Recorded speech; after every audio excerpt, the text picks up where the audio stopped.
ऐसे घर से जहाँ शादी का माहौल है, लेकिन टेंशन और शांति इतनी कि शादी का घर किसी जंग के मैदान जैसा दिख रहा था। अरे जैसा मर्जी डेकोरेशन कर दो, पैसों की चिंता मत करो।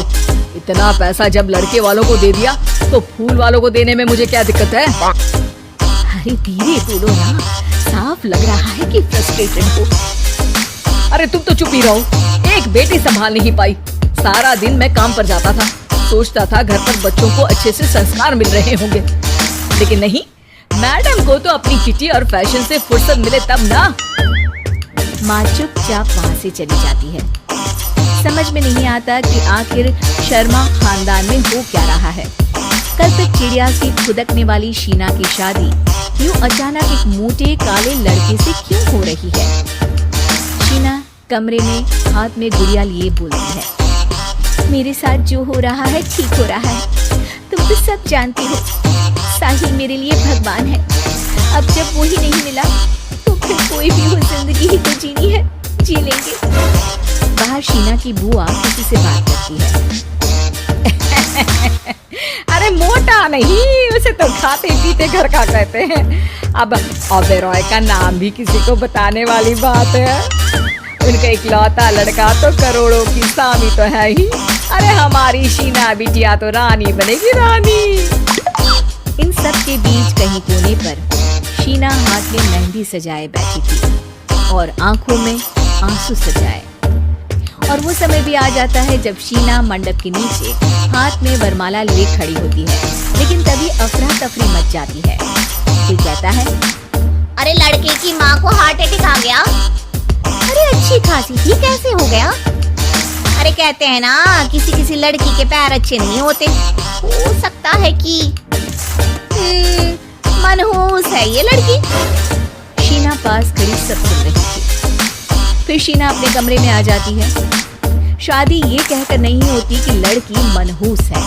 अब लगातार शीना के लिए लड़के देखने आते, लेकिन आस पड़ोस या किसी के कहने पर शादी हर बार टूट जाती। लेकिन एक दिन, अंकल, मैं काफी दिनों से आपसे मिलने की कोशिश कर रहा था, लेकिन हिम्मत नहीं हो पा रही थी। अरे बेटा, हिम्मत तो हमारी टूटी पड़ी है। वैसे कौन हो तुम? मेरा नाम साहिल है अंकल। मैं शीना से प्यार करता हूँ और उसी से शादी करना चाहता हूँ। अरे अब तो किस जात के हो ये भी मायने नहीं रखता। बेटा, मेरी बेटी मनहूस है। ये सब कहते हैं कि इसीलिए उसकी शादी नहीं हो पा रही। अगर तुम शादी करने को तैयार हो तो ठीक है। शीना की शादी साहिल से हो जाती है। अगले दिन साहिल की माँ का देहांत हो जाता है और एक बार फिर लोग शीना को अपशकुनी कहने लगते हैं। अरे खा गई दीदी को ये। अरे क्या जरूरत थी साहिल किसी मनहूस को घर लाने की? पर बुआ, माँ की तो तबीयत पिछले कई साल से खराब थी। डॉक्टर्स ने जवाब दे दिया था। क्या पता ये भी उनका सौभाग्य हो कि वो बहू का मुंह देख पाई। अरे बहू का मुंह देख पाई, या ये कह लो कि बहू का मुंह देखते ही स्वर्ग लोक सिधार गई। खैर, हमें क्या, घर तुम्हारा है, हम तो चले। अब शीना को खुद पर ही शक होने लगता है कि कहीं सच में वो अपशकुनी तो नहीं। साहिल, हम दोनों की शादी नहीं हुई होती तो अच्छा था। देखो ना, कैसे पहले मेरी शादी टूटती थी और अब तुम्हारी माँ भी। अरे ऐसा कुछ नहीं होता शीना, अपशकुनी वगैरह कुछ नहीं होता।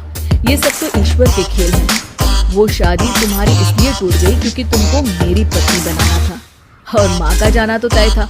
वो काफी बुजुर्ग थी, साथ ही एक ऐसी बीमारी से जूझ रही थी जिसमें डॉक्टर्स भी उन्हें नहीं बचा पाते थे। शीना साहिल की बात सुनकर तसल्ली कर लेती है और वहाँ से चली जाती है। अगले दिन, शीना, अरे ओ शीना, क्या हुआ?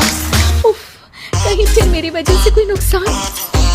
अरे नहीं नहीं शीना, तुम जानती हो, जिस प्रॉपर्टी के केस को हम बरसों से लड़ रहे थे उस पर फैसला आ गया, वो भी हमारे हक में। अब हम करोड़पति हो गए शीना। शीना शांत रहती है। देख क्या हुआ, करोड़ पत्नी बनकर तुमको खुशी नहीं हुई? शीना की आंखों में पानी आ जाता है। चलिए जी, कुछ तो अच्छा हुआ मेरी जिंदगी में आकर आपके साथ। साहिल शीना को गले लगाकर कहता है, मेरी नई नौकरी भी तुम्हारे ही आने से लगी। ये प्रॉपर्टी का केस जीता सब कुछ तो तुम्हारे आने के बाद ही हुआ, फिर तुम मनहूस कैसे?